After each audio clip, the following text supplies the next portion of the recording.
U.S. Secretary of State John Kerry is in the neighboring country of Jordan to discuss the ISIS threat and explore ways to contain it all. Our Jim Sciutto is traveling with the secretary. So, Jim, what is Kerry saying about the severity of this crisis right now?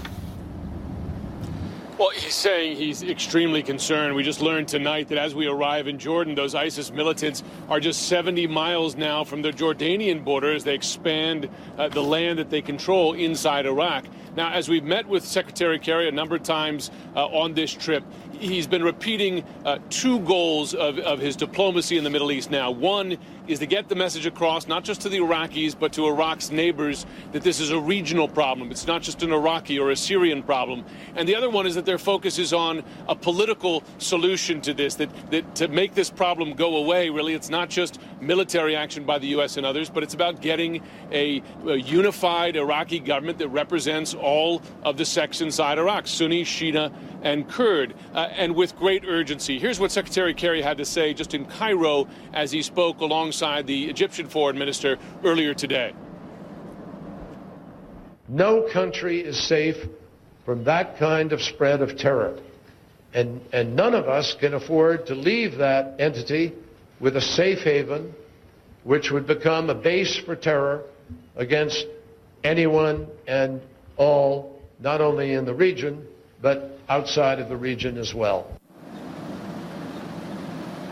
One thing Secretary Kerry says he is not doing is pushing the Shiite Prime Minister of Iraq, Nouri al-Maliki, out. There's been a lot of speculation that as he's lost confidence, not only with Iraqi Sunnis and Kurds, but also with international leaders, American leaders, that he might be coming to the region to move him along on his way. He says that's not the focus, that the U.S. is not in the business of choosing or selecting Iraq's leaders. That's up to Iraq. But he did make the point that Iraq needs a leader right now who can unify the country, and that's something it hasn't had in these past several years.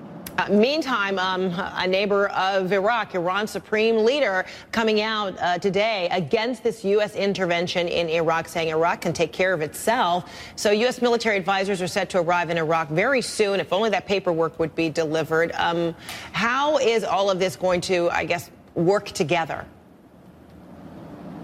Well, we've been asking about Iran, and it's interesting, as we've spoken to U.S. officials on this trip, they say they're not sure yet what Iran's intentions are inside Iraq. They say that if Iran's intentions are shared, that they also want a unified government that represents all the sects and not just the Shia. Iran, of course, a Shia country.